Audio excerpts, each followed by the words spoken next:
se puso a escribir, matizó el título y lo pusimos en medio de los dos grupos de poemas y le llamamos interludio geológico. Eso es como está conformado la edición de este libro de Karel Aston. No sé si les ha pasado a ustedes alguna vez, pero a veces cuando estás leyendo concentradamente hay una idea que te viene en la cabeza y puedes estar simultáneamente en dos movidas, en dos conversaciones, en la del libro, que te sigues enterando, a veces no, pero a veces sí, y otra, un rum rum que te viene de tal. Este rum rum lo tenía yo ayer o antes de ayer, diciendo ¿por qué me gustaron los poemas de Karel Aston? ¿Por qué? Entonces, una voz, esa voz que tenía ahí runruneando,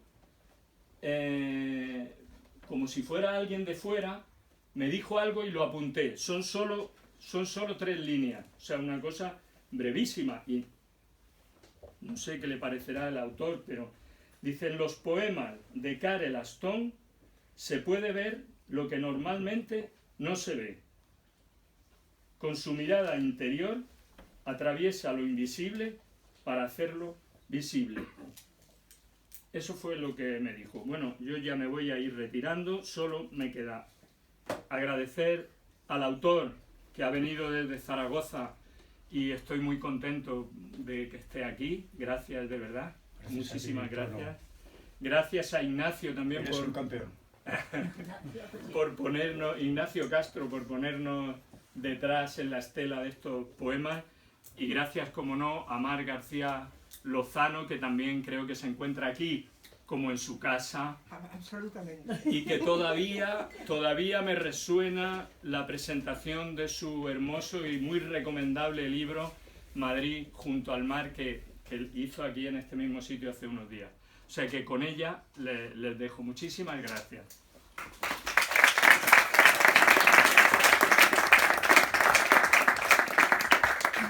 Bueno, voy a ser yo la primera que hable. ¿Se me oye sin micrófono? No sé.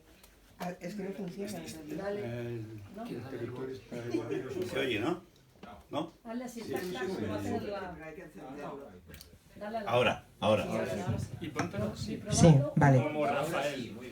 Bueno, me uno, por supuesto, a los agradecimientos de tono y os doy la bienvenida, por supuesto, y os agradezco muchísimo que estéis aquí acompañándonos.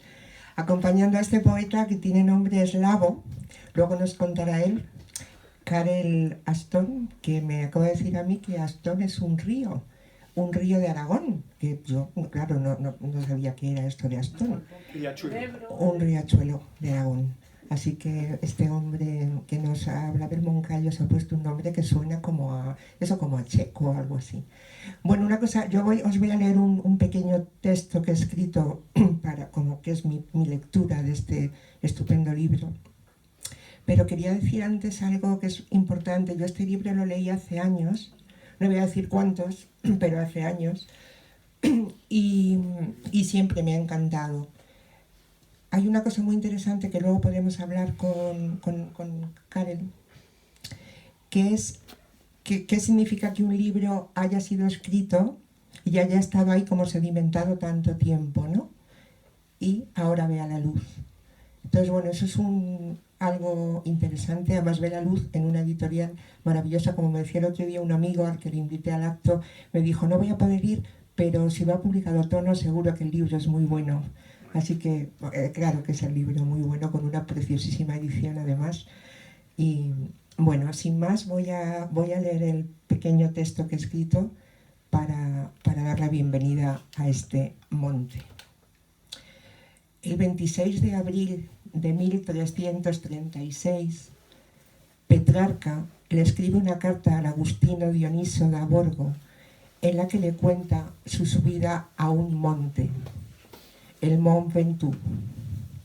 En esa famosa carta le habla de los inconvenientes de la subida, de la dificultad de encontrar compañía, de la zozobra constante ante la imposibilidad de alcanzar la cumbre. Pero sobre todo le dice que el monte es para él la imagen misma de la vida feliz o bienaventurada, beata según algunas traducciones, una vida que se sitúa en un lugar excelso y es angosta la senda que conduce hacia ella. En la cima, escribe Petrarca, se halla el final de todo y el término del camino al que nuestra peregrinación se orienta. Traigo a Petrarca para que nos ayude a subir este monte, el que hace casi 30 años subió el poeta que ahora nos presenta su libro. Alguien tendrá que explicarnos de qué se trata. Alguien tendrá que ayudarnos a descifrar el enigma que se esconde en estos versos de Karel Aston. Podremos ayudarnos también de nuestra mejor poesía clásica. En ella la presencia del monte es constante. En Fray Luis, o monte, o fuente, o río, o secreto seguro deleitoso, escribe al comienzo de su oda a la vida retirada. En Garcilaso el monte es silencioso y es el único ser capaz de oír los lamentos de Salicio y Nemoroso en la égloga primera. Nunca pusieron fin al triste lloro las canciones que solo el monte oía, escribe al final de esta égloga. Y por supuesto en San Juan de la Cruz, en el monte están los amores que la amada busca, sin denuedo, sin paz, sin sosiego, sin fin. Buscando mis amores iré por esos montes y riberas, ni cogeré las flores, ni temeré las fieras, y pasaré los fuertes y fronteras. Pero quizás sea en Góngora donde mejor aposento podemos hallar para entender este monte, el Góngora que en las soledades despoja a la naturaleza de todo bucolismo, el que contrapone la soledad del peregrino al moderno artificio de una vida desnaturalizada y hostil, ese Góngora que convierte el poema, la lengua del poema, en refugio civil, en gruta cívica. En este sentido hay un poema de Obra Vertiente que está en la página 87, que es exactamente lo que quiero decir. El monte pues es solitario, es secreto, esconde los amores que se buscan. Hay en él vida, vida feliz, una vida que debe ser hallada recorriendo una senda sabia, escribe Aston, escondida, escribe Fray Luis. No es lo mismo, por cierto, la montaña que el monte. En el nombre montaña hay algo más humano, algo menos solo que en el nombre monte. El monte tiene una identidad como individuo, por eso se le pone un nombre propio: Monte Athos, Monte Carmelo, Monte Sinaí, Moncayo. Senda y escondida es la senda que conduce a la cumbre. Para ascender al monte hay que saber que el roble, el haya, el abedul son alguien, son un quién. Para subir al monte hay que dejar atrás los nombres, hasta el propio nombre hay que dejar atrás, como ha hecho Mariano, que se ha convertido en Karel Aston. Hay que saber avanzar por un camino que es solo mirar el camino, saber que las estrellas pueden convertirse en aldeas, verso memorable del poemario, que en el lejano valle hemos dejado el ruido y que las horas son remotas, igual que las flores, igual que las palabras. Atrás queda el cuerpo, como en Juan de la Cruz, que se vacía. ¿Y las palabras dónde quedan? En el poema. Ahí están las palabras, no en el monte. El monte es silencioso y exigente con el caminante. Le exige elegir, dejar atrás. Y una vez en la cumbre, el cielo se achata para hablarle al oído. Algo parecido dice Petrarca. Le habla el cielo al caminante, le dice cosas al oído al caminante, le dice un secreto, le dice: naces en la tempestad, como el peregrino de las soledades, y lo que debe ser aprendido de esa tempestad en la que el caminante nace, que a la cumbre no se llega, que solo la senda es cumbre, solo el poema puede llegar donde no hay palabras, inmenso como el propio monte. Qué gran novedad representa este libro, qué insólita y preciosa novedad. Y no tanto, como dice Ignacio Castro, en el hermoso texto que acompaña a los poemarios, porque estemos ante una poesía que no piensa en la poesía, aunque se entiende muy bien lo que se quiere decir, que no hay nada literaturizado aquí, sino porque estamos sencillamente ante un gran libro de poemas. Eso creo. ¿Qué ecos encuentro? Ecos de René Char, de Philippe Jacotet y también de Hölderlin, del Hölderlin que escribe en un poema de 1803: ¿Dónde estás, luz?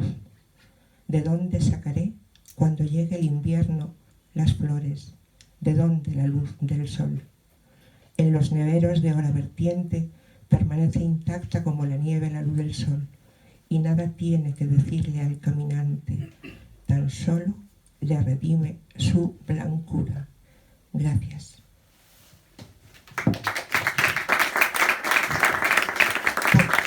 Hay una cosa también que quiero señalar, es que no lo ha dicho antes Tono, es que el libro se acompaña de unas preciosas fotografías de una cabaña, que no es una cabaña que esté en Aragón, sino esta vez está en Galicia. Es una cabaña en la que Ignacio vivió hace también bastantes años y ha hecho unas fotos preciosas que creo que son del propio Ignacio. Entonces es bonito que acompañe esto, porque las fotos representan un poco esas casas que nacen en la vertiente, esas aldeas humanas, la presencia humana que no está en el monte, ¿no? Porque en el monte no hay apenas presencia humana, pero es muy bonito que aparezcan las fotos, y yo creo que con los dos poemarios, con el texto de Ignacio y por supuesto los libros de Karel, constituyen una hermosura de edición. Muchas gracias. Muchas gracias, me había olvidado. Bueno, voy a intentar hablar sin micrófono. A ver, aparte de las obvias gracias, no tan obvias, a Rocío y a Tono por un trabajo bastante minucioso y bastante agotador de edición, de un libro que está lleno de detalles, que tiene la precisión que debe tener lo indeterminado del mundo, lo invisible del mundo, decía Tono. Aparte de eso, una primera idea. No nos queda tanto tiempo, queridos. No nos queda tanto tiempo para realizar el giro, la conversión, llamadlo como queráis, que deberíamos hacer para ser quienes somos, en el fondo, para vivir nuestra vida. No nos queda tanto tiempo. Creo que este libro es una excelente inyección, no sé si de adrenalina o de algún tipo de variante de la heroína, para alcanzar la velocidad de crucero necesaria para que nuestra cabeza esté a la altura de la existencia. Yo llevo unos cuantos años con Karel Aston, que antes se llamaba de otro modo. De hecho, le pedí perejil a un vecino del tercero, y hace esto 40 y pico años, aquí estamos. Las cosas son así. Era entonces un intelectual. Estamos en la Barcelona del 76, la Barcelona de Alberto Cardín, Jiménez Los Santos, que traducía a Lyotard, sí, aquella Barcelona. Y bueno, era un hombre muy tímido y muy violento. Pero no digo violento porque de vez en cuando tuviera brotes de exabrupto, sino por violento en su forma de estar quieto, en su forma de ser dulce. Era enormemente violento.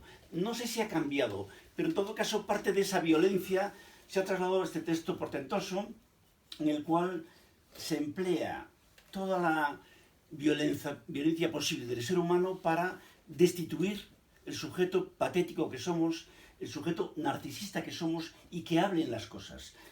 Si de algún modo las estrellas pueden ser aldeas, si de algún modo la sed del cielo puede ser territorios, porque la testigo que estaba ahí consigue en cierto modo deconstruirse violentamente y dejar que las cosas hablen desde su caridad, digamos, intrínseca.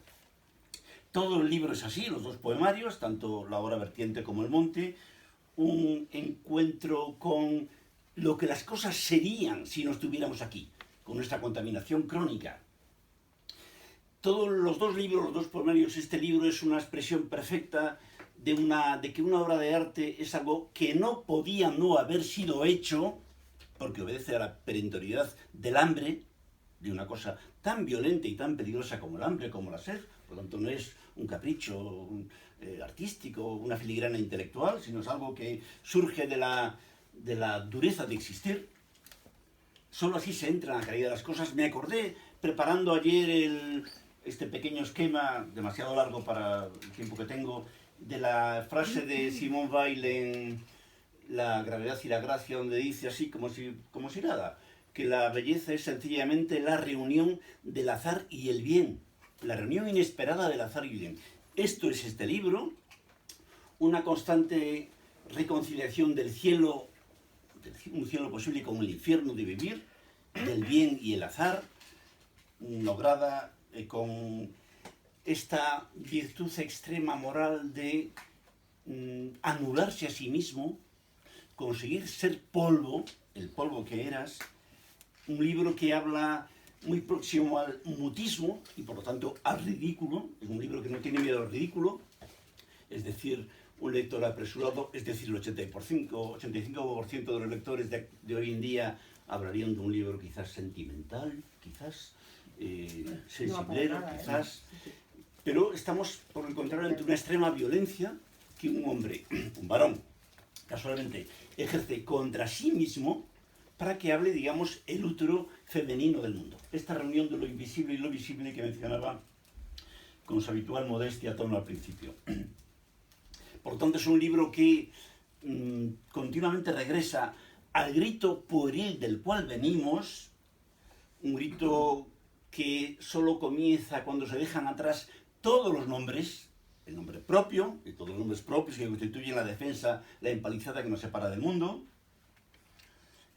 Todo el texto, tanto Hora Vertiente como El Monte, como Un Son de Sombra, un libro magnífico que algún día, os lo juro, tomarlo como amenaza, verá la luz, está hecho con la inmensa humildad de un exterior que por fin se le deja hablar. Un exterior que siempre ha sido nuestro interior. De hecho, el alma es, para quien tenga alma, lo sabrá, el exterior en estado puro, la nada, por definición. El exterior, por definición. Todo el libro está hecho con una vieja leyenda de una posibilidad que ha prometido algo a la especie y amenazado algo a la especie, convertir el viento de afuera en un interior habitable. Este es el eje del libro, tanto del Monte como Hora Vertiente. Me alegro mucho de estar aquí y asistir, digamos, a este clandestino evento. Por lo tanto, toda la lógica del libro está en lograr, en contra de nuestra protección perversa, protección social, técnica, política, etc., lograr que el desamparo de vivir llegue hasta el extremo, de la manera que vuelva a recuperar el tono, el semblante, la voz, la caridad de las cosas. Creo que lo ha logrado. Esto también significa conseguir ser extranjero para que la esencia extraterrestre de la Tierra hable a través de lajas abandonadas, de canchales solos, de testeros invisibles, de bestias que descienden. Hay una profunda y peligrosa, afortunadamente, comunión del autor de este libro con la espiritualidad de las bestias, cosa que no se ve todos los días, con perdón. Y hay también una comunión pecaminosa, felizmente, entre una vieja leyenda. Solo a través del pecado se conquista la gracia. Solo a través de lo peor, por ejemplo, destruirse a sí mismo, por ejemplo, dejar atrás todos los nombres, por ejemplo, perder toda noción moral de lo que debíamos ser, de lo que debía ser el mundo, solo así se consigue que las cosas hablen, por fin, en lo que tienen de invisible, precisamente. Solo una cosa más. Tanto en este libro como en Un Son de Sombra, que algún día verá la sombra, verá la luz si queréis, hay una cuestión constante. La comprensión, la aceptación de la virilidad, del ser, de la hombría de algunos varones, como un rodeo inmensamente humilde e inmensamente genial para dejar que las cosas hablen por sí mismas, sin ningún tipo de contaminación, de interferencia, de esta constante presencia de lo social, lo mundial, lo global. Y en ese sentido, los dos poemarios de este libro presentan una cosa que, por ejemplo, Rilke ha tratado. Un hombre embarazado, que consigue penetrar las cosas a fuerza de dejarse penetrar, solo por eso. y por lo tanto también, y ya termino, recupera una vieja historia. Un érase una vez en el cual las cosas fueron, sin necesitarnos para nada, con nuestra torpeza, nuestras prisas, nuestra voluntad de elevar algún tipo de cultura sobre la barbarie de la presencia muda de las cosas. ¿Qué significa esto? Y ya esta vez termino de verdad. Lograr un amanecer que resista la impiedad del día. Un amanecer que aguante con todas las franjas horarias del día, de este día despiadado que hemos logrado. Muchas gracias, sobre todo a Mariano.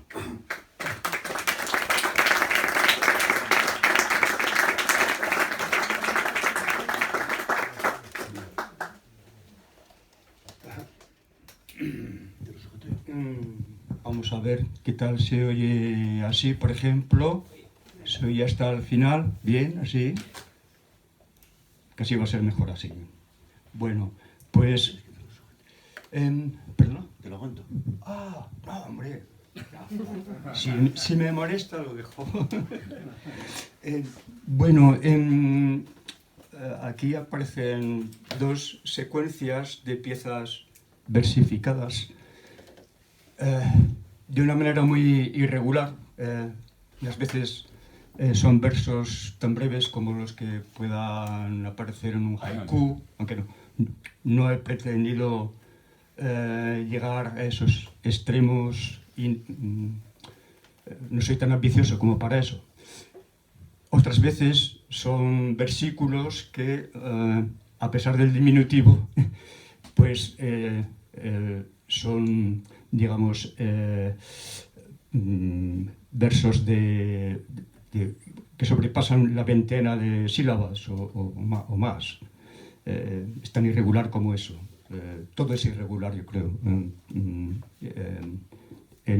tanto en una secuencia de piezas como en otra.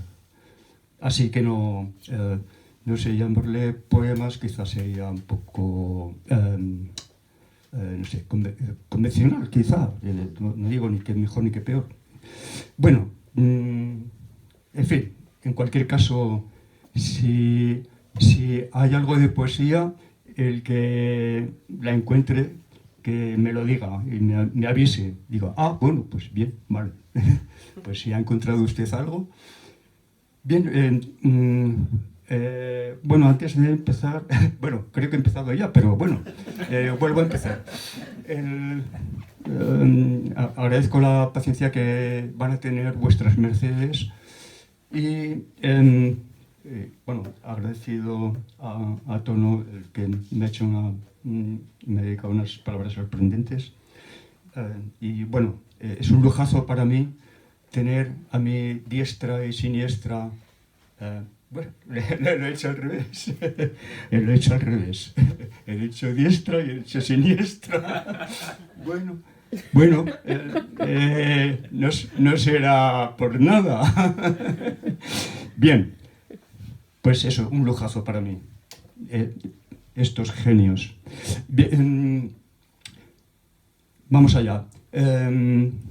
Respecto a la primera secuencia de piezas, bueno, se trata de, bueno, como todas vuestras mercedes sabrán, se trata de un monte que está, según los geógrafos, un sistema montañoso llamado Sistema Ibérico y tal. El Moncayo tiene la particularidad de que sea más alto o más bajo, da igual, pero dentro de todo esa concatenación de montañas, bueno, pues ha quedado ahí como aislado, sin ningún semejante hasta un montón de millas al lado. O sea, es un monte que se quedó ahí solo, una elevación que manifiesta una soledad tremenda y al mismo tiempo, pues bueno, una manera de situarse afrontando todos los vientos que le llegue, que son muchos. Está ese famoso cierzo inclemente, donde los haya. He conocido otros vientos también inclementes, pero bueno, eso ya es otra cosa.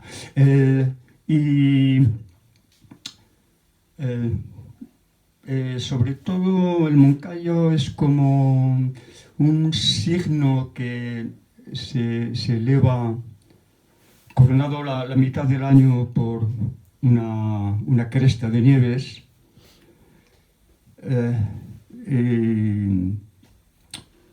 y divide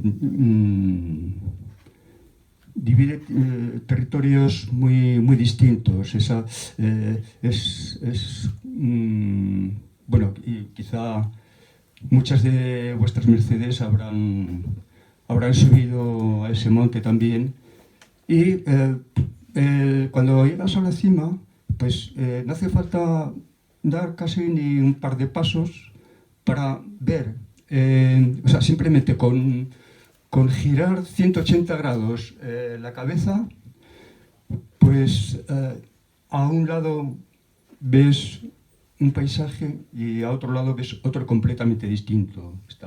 A un lado está al oeste concretamente, está la meseta norte de esta península ibérica, y al lado este está la cuenca del Ebro, que lleva hasta el Mediterráneo.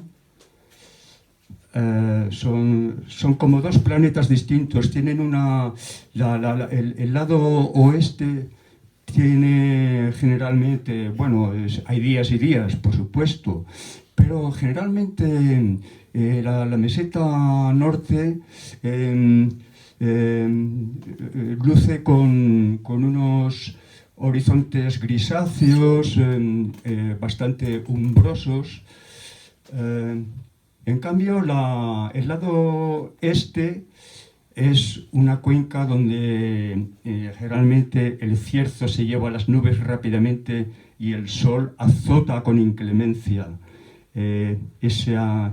Ese crisol que es prácticamente casi toda la cuenca del Ebro, y sobre todo en esa parte donde está el primer desierto que se encuentra bajando por Europa. No digo desde Europa, digo por Europa. No sé si... no sé si me explico. Bueno, pues es el primer desierto que se encuentra bajando al sur, ¿no? Y claro, luce con unos tonos amarillos afiladísimos, sobre todo por esa acción también del cierzo, que parece que pule los colores de los paisajes que azota, ¿no? Bien, no quiero seguir con las particularidades de este monte. No sé si... Bueno, creo que da una pequeña idea de que realmente llegas ahí y eso, miras a un lado, es como si vieras un planeta, miras al otro y es otro planeta completamente distinto. Bueno, en esta península es algo que pasa a menudo, ¿no? Y ya me parece un lujo que se le va a hacer. Cada uno vive donde vive y, bueno, yo no me quejo. Prefiero celebrar, a pesar de todo. Bien, pues, descrita esta particularidad del lugar, bueno, no sé si ya me referiré a la siguiente secuencia. En la siguiente secuencia, el que se llama hora vertiente, pues ahí aparece un animal que, como en muchas partes del Pirineo, se conoce como sarrio. En el español común se llama rebeco o gamuza. Bueno, yo no puedo evitar llamarle sarrio. Bueno, me crié así y me pareció un nombre muy familiar. bueno, a partir de ahora, por lo menos el que no conocía la palabra, pues ya sabe de qué hablo. De esa Rupicapra pirenaica, que es el nombre científico. Eso, el Rebeco gogamuza, vamos. Bien, entonces, así como ahora voy a comparar a las dos secuencias. O sea, el monte, bueno, pues hay piezas en esa secuencia del monte, el Moncayo, que son de subida, otras son de bajada, otras veces son piezas que circulan por el crestero del monte y en la cima. Luego también llega la aproximación en otras piezas, llega la aproximación a los primeros vestigios de obra humana o de tránsito de humanos. Pero de alguna manera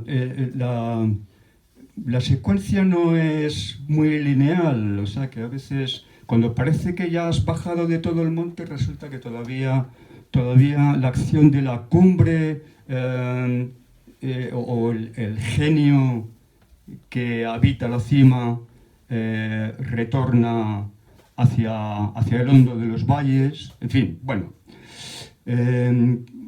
Subida, bajada, cima, valles, de alguna manera interactúan, por así decirlo, ¿no?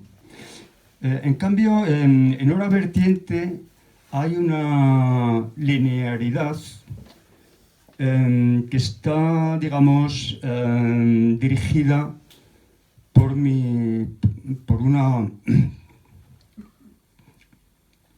digamos, fascinación por ese animal que yo llamo sarrio,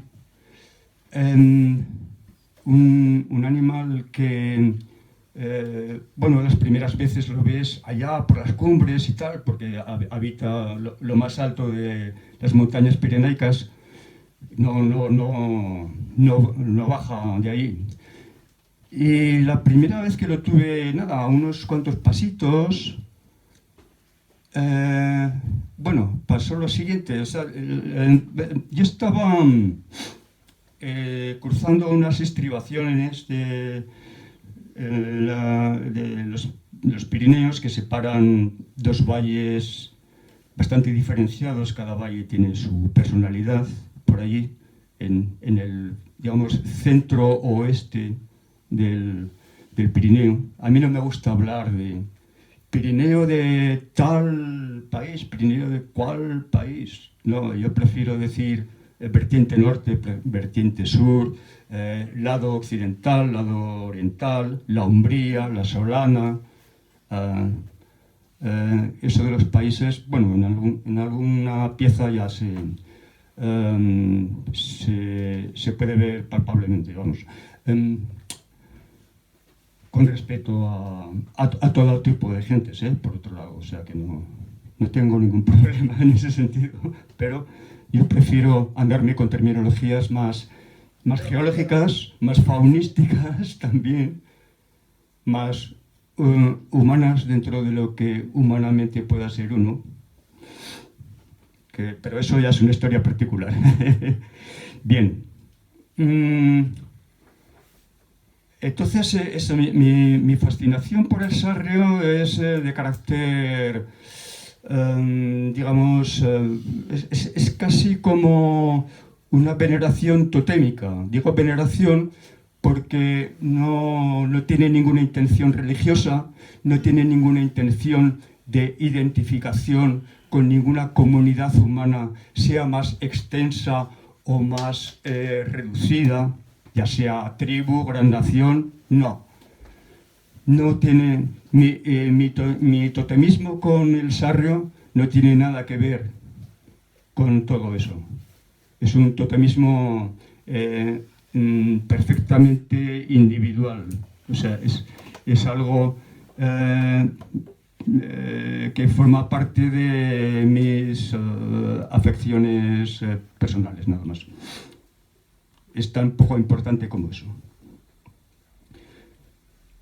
Y entonces, claro, ese sarrio marca una linearidad.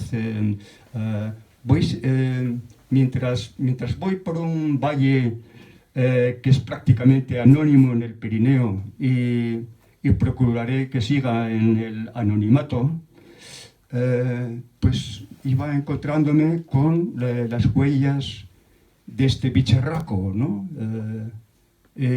Casi al final me encontré con uno de esos sarrios que, bueno, pues no sé si era macho o hembra, porque a tal distancia no lo podía distinguir. Igual podría ser pues el macho dominante de la manada, igual podría ser la madre que parió más cachorritos. Bueno, es lo mismo, pero tenía una estampa espléndida. Al principio me pareció que era una roca que asomaba entre la nieve, porque en ese punto era ya, digamos, ese punto era un puerto de paso de la vertiente sur a la vertiente norte. Unos se llamarían con una nacionalidad y otros con otra. Pues yo no. Para mí los Pirineos son los Pirineos y no los compra nadie.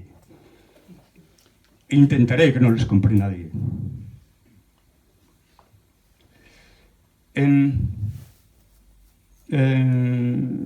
Bueno, no me quiero extender más con mi tótem, solamente explicar que en esa secuencia hay una linearidad que no la hay en hora vertiente, me refiero, que no la hay en el monte, que se refiere al Moncayo, donde bueno, un poco como eso que se dice de los gallegos, que no sabe si está subiendo o está bajando, ¿no? Pues en este caso hay piezas que cuando parece que bajas igual está subiendo o viceversa, ¿no? Bueno, oye, vamos allá de una puñetera vez, con perdón, es que ya me he extendido demasiado, estoy quizá, me temo que estoy empezando a agotar la paciencia y bueno, voy para allá. Quiero un poquito dar una pequeña clave de qué va la cosa.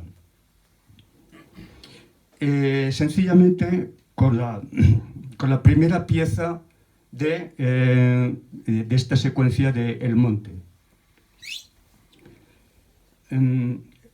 Esa pieza dice así: dejaste abajo los valles, la fronda, los susurros y todos los nombres. ¿Sabes quién es el roble? ¿Quién el haya? ¿Quién el abedul? Bueno, ahí estamos, vamos. Yo mismo me quedé desconcertado porque digo, bueno, ¿lo digo así o lo digo asá? Pues no, me quedé en esa ambigüedad porque vamos a ver, ¿dónde está el sujeto y dónde está el predicado? Cuando dices, ¿quién es el tal árbol? ¿Quién es el sujeto? ¿Es el árbol? ¿Es el quién?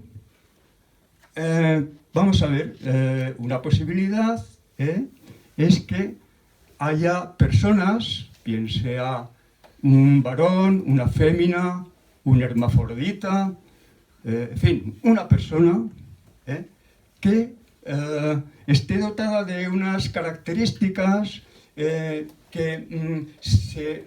haya crecido desarrollando un carácter que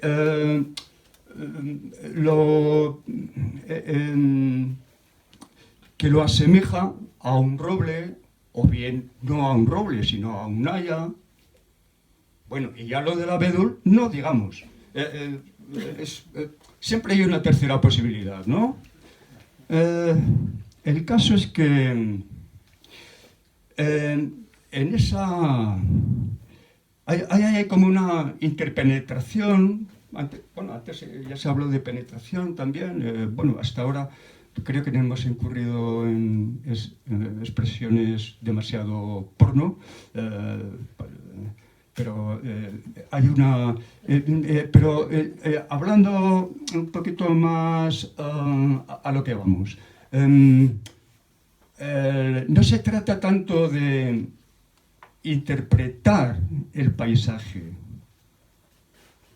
No se trata tanto, bueno, quiero decir en la labor que hice yo, sino de eso, de interpenetrarse, compenetrarse también. Los árboles, las bestias, las rocas, pasan a formar parte de la propia piel o, de alguna manera, esas rocas, bestias, vegetales, son la persona que las observa trata de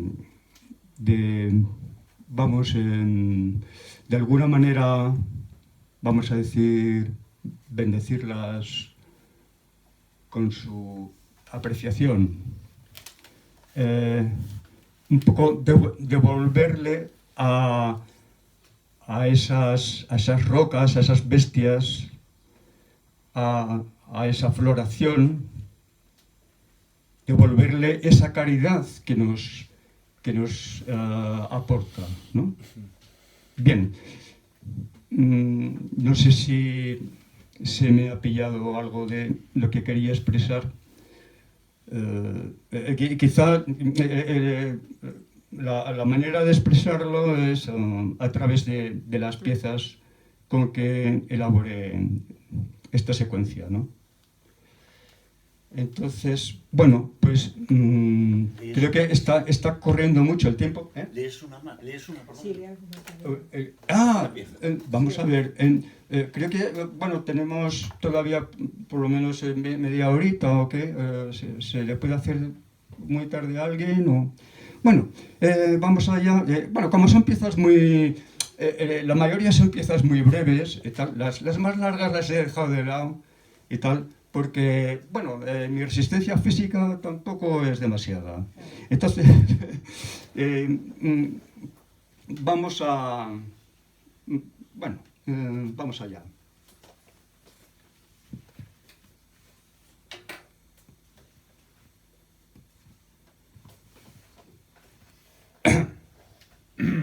Esta es la séptima pieza. Perfil de la roca. Virajes en el destino. Te mides con los rasgos del rostro según asciendes. Los rasgos del rostro en la cabeza de la fiera. Atrás queda el cuerpo, costillares perdiéndose en la lejanía. El cuerpo de la fiera, largo latir de piedra, alto, abismo, el cuerpo.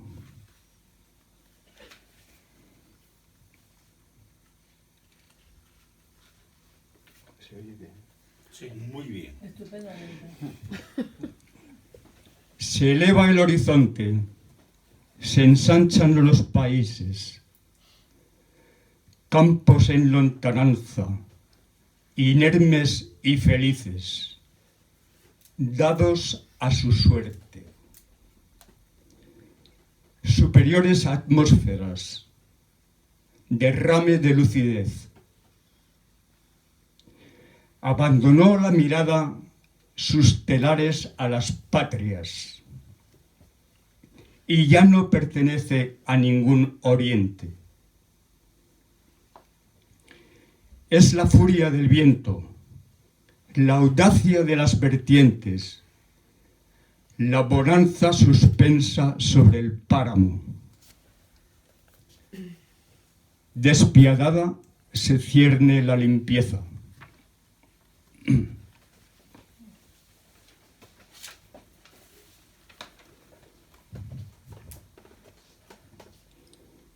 Goznes del viento, enjambre de países.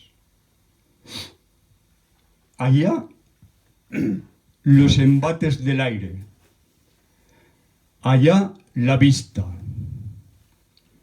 allá el enigma zanjado por las vertientes, magín de la tormenta, lances de quietud.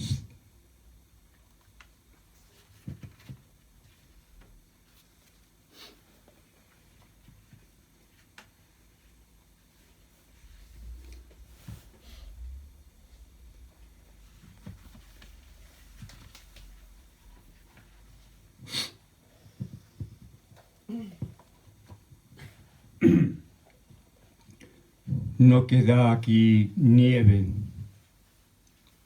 Y en decirlo, el planeta se abre aquí en un cuenco calcinado.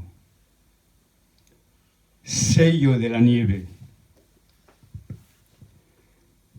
Nevero en lo alto, lugar de la luz. Donde estuvo la nieve, permanece el espíritu de la nieve. Inaprensible inervación de flor, indeleble, eternidad, impronta.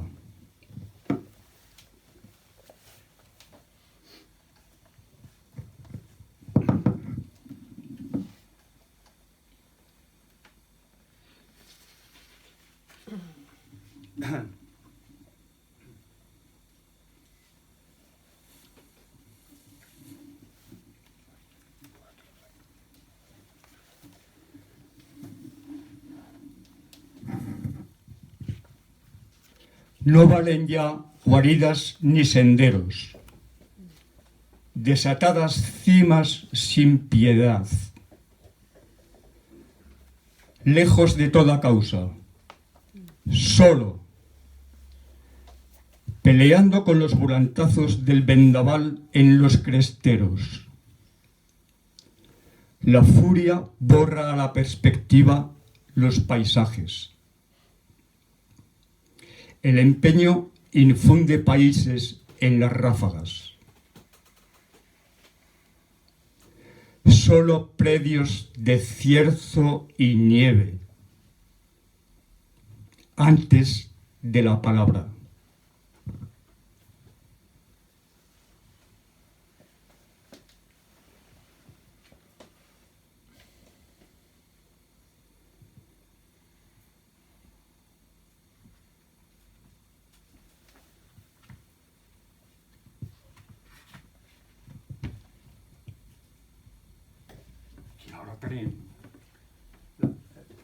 De media.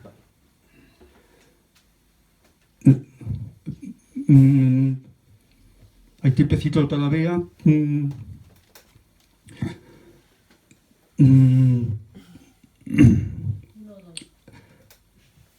La bestia montés desciende iluminada. Fragor de peñascales y torrenteras, estupor en la urdimbre convulsa de la selva. Una estela declama en los farallones, solivianta la umbría. Viene con la ventisca y la insolación de las alturas. Viene desde el pálpito de soledades soberanas. La bestia ilumina barrancos y taludes en su descenso. asalta verticales, abrasa las distancias, voraz. La sombra del águila presiente caseríos. Las gentes de la vera observarán. Semblante encendido, dientes acerados, palabra concisa, la mano más generosa.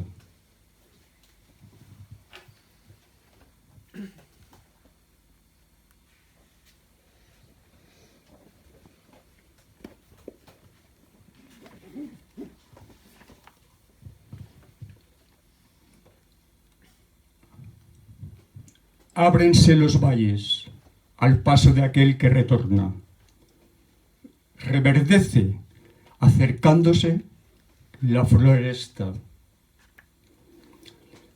Crecen las casas, cobran sus luces. Virtud evidente, obrando ventanas. Quiso la vista soberana plegar sus alas, apegarse a la carne del mapa, para así recrear cada caso, cada latido pulsar. Penetrar la caridad de las cosas.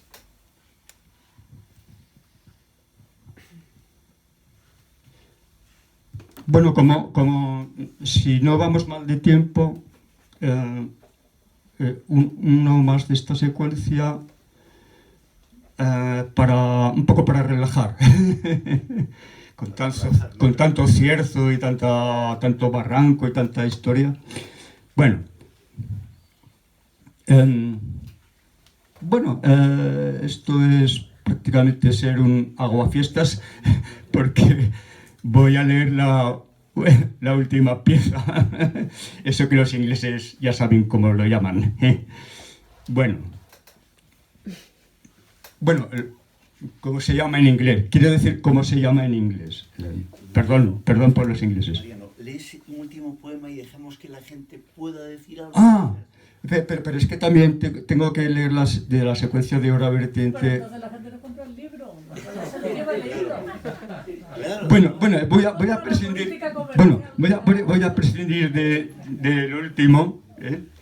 Lo dejo en suspense. Y estos son muy breves. Los de hora vertiente, prometo que voy a ser brevísimo. Esto lo despacho en 4 minutitos de nada. ¿Cómo? Te va a cronometrar. Ah, me estoy pasando de tiempo. ¿No? Bueno. Si hay paciencia por parte de vuestras mercedes, yo... Tienes que firmar luego el libro. Tienes que firmar, Esos son... Sí. Me tiembla el pulso. No, ahorra energía. Ponte el ahorro energético.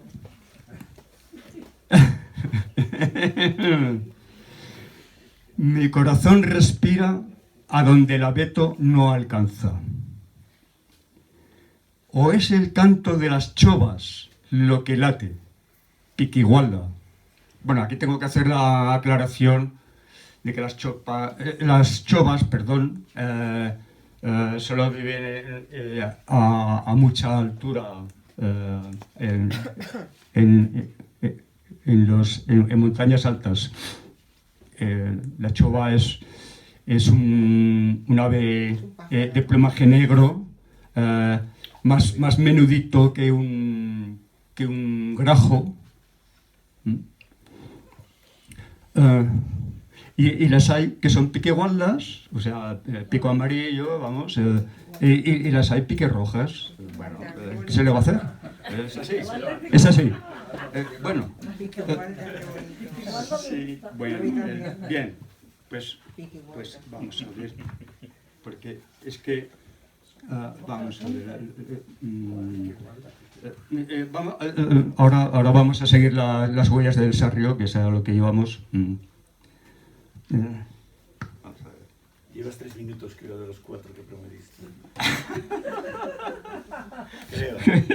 Bien, sí, enseguida termino. Estos son, prometo que son muy breves. Espera, un momento. Aquí. Bueno, se supone que hemos cruzado dos neveros, dos extensiones de nieve, porque era todavía antes del solsticio de verano y todavía quedaba mucha nieve por derretir, por donde pasaba. Bueno, pues está en la pieza 5, vamos por el tercer nevero. Un tercer nevero, huellas rápidas de Sarrio. Ráfagas atropelladas sobre el blanco. Insistente fulminación.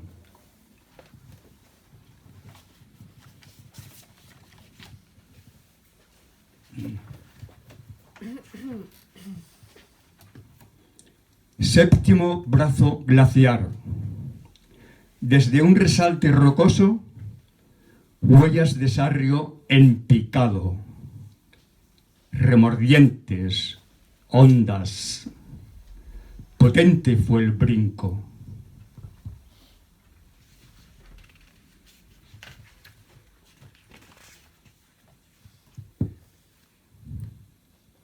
Tránsito iluminante. Un lienzo de nieve se eleva. No hay huellas.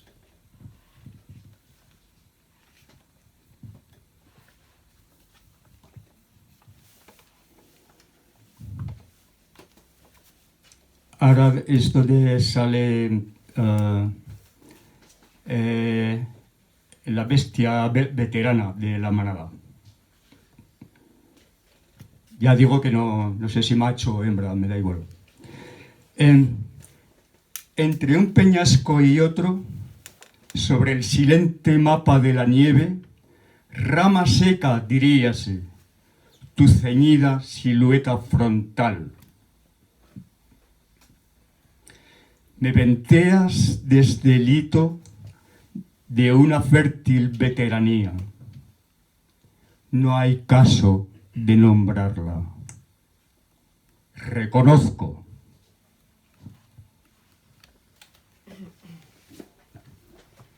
Bueno, gracias por la paciencia de vuestras mercedes. Gracias, Mariano.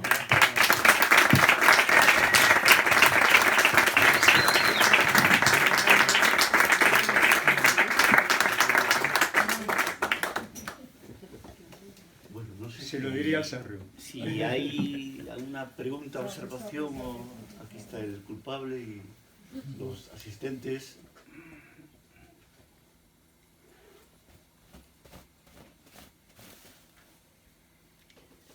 A mí hay una cosa que no se ha leído,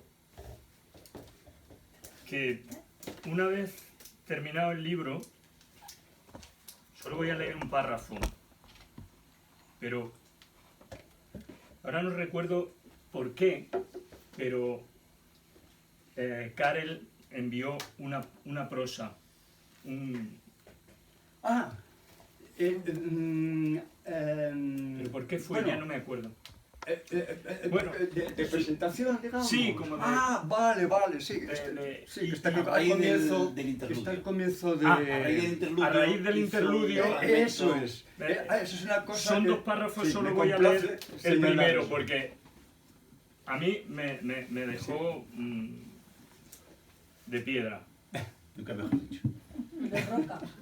La naturaleza calla, y lo hace para decirnos un mucho sobre algún minúsculo aspecto o nimia presencia furtiva, algún líquen apenas verdeciente, apenas roca, algún hongo apenas identificable, carcomido por un limaco que quizá ya haya sido engullido por el mantillo,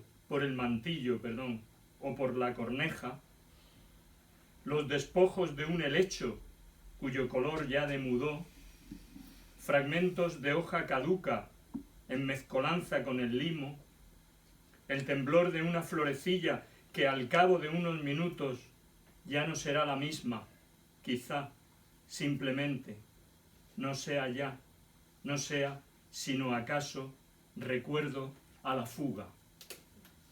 Muchas gracias. Muchas gracias. Gracias a ti. Mariano, Karel Aston, ¿qué es lo que permite este girar de una mirada de 180, 360 grados que, digamos, levanta una veneración totémica, vaga lo Cimarron, perfectamente patológica, perfectamente individual, es decir, individual y a la vez en esa universalidad que solo tiene lo individual? ¿Qué es lo que permite esa depuración del lenguaje que consigue llegar al mutismo de las cosas? Bueno, no sé, pues quizá no sentirse de ningún planeta, por así decirlo. Cuando no te sientes de ningún planeta no tienes que dar ningún paso, simplemente con un movimiento de la mirada, pues te puedes sentir perfectamente como me dijeron hace poco en mi ciudad donde habito, Zaragoza.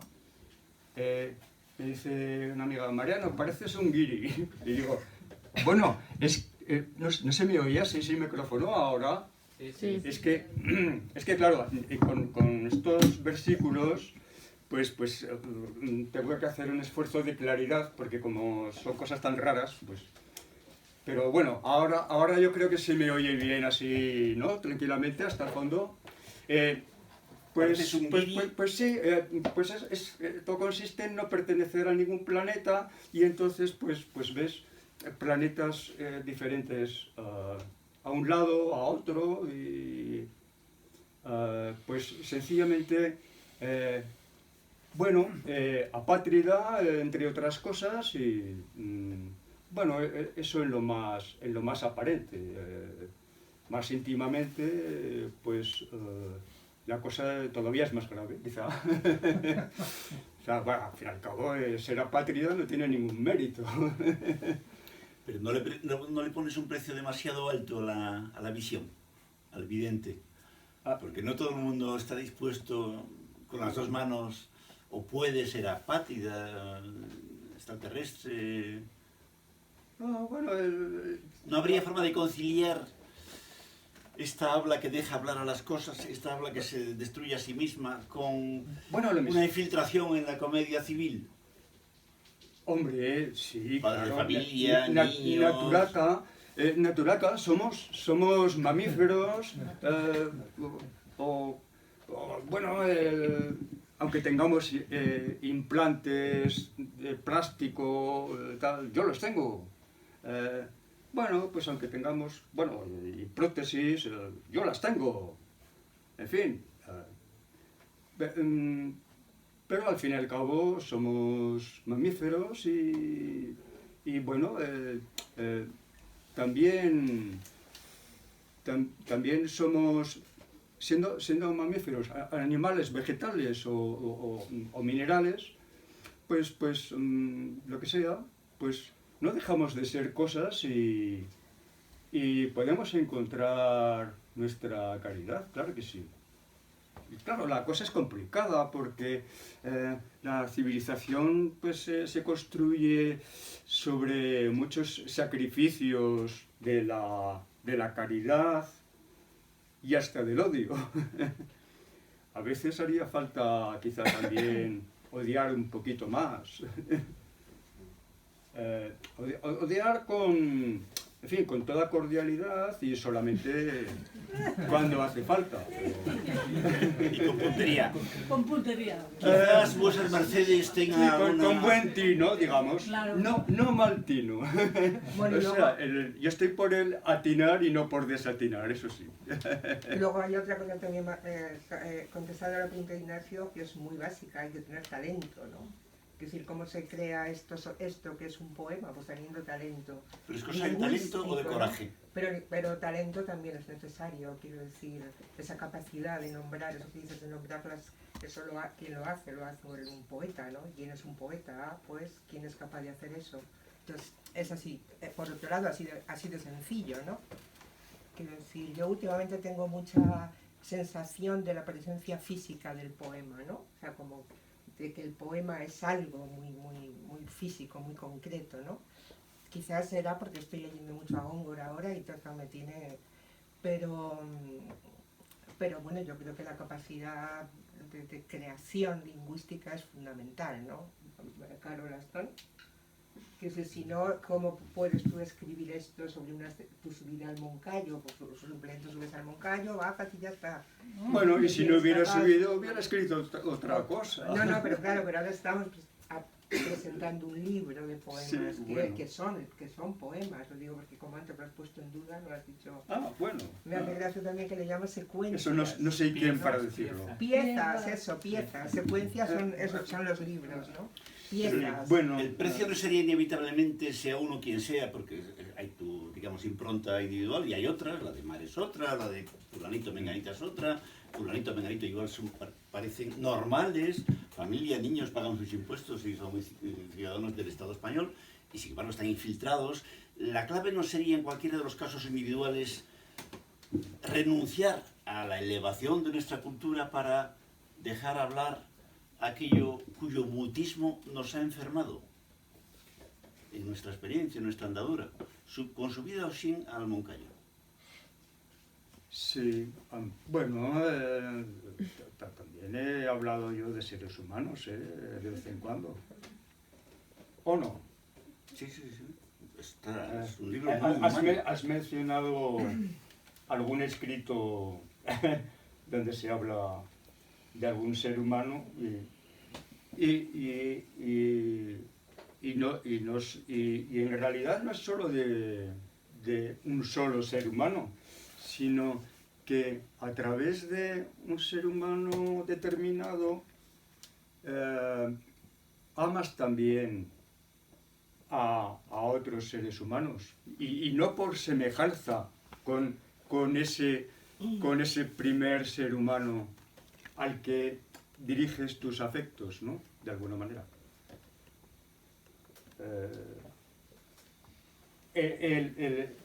El amor nunca es biunívoco, siempre de alguna manera se reparte. Ya muchas veces noto en las personas enamoradas que van desprendiendo amor a los demás también. En fin, bueno, es la caridad de las cosas en la dimensión humana. Lo humano, por supuesto, está ahí. Bueno, aquí no es que se hable de personas concretas, pero a veces aparece lo humano. Aparece...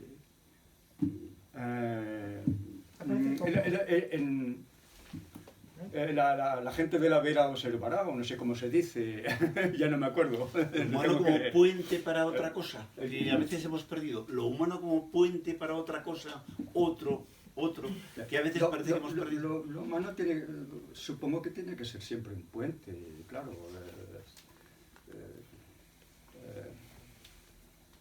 Quizá lo humano sea más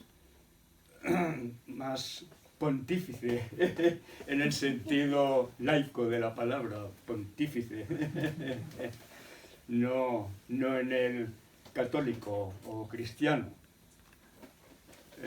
de lo cual me siento ajeno, aunque admiro muchos aspectos de los autores cristianos y de la cultura cristiana, por supuesto, aunque me siento completamente ajeno, reitero. Con tu vehemencia habitual. No sé si vos en Mercedes tenéis algún tipo de observación o el mutismo es la crisálida en la cual se han sobrecogido, no sé.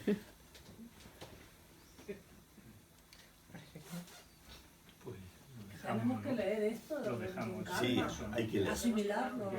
Naturalezas muertas. Lo dejamos aquí. Muchísimas gracias a todos, sobre todo a Karen.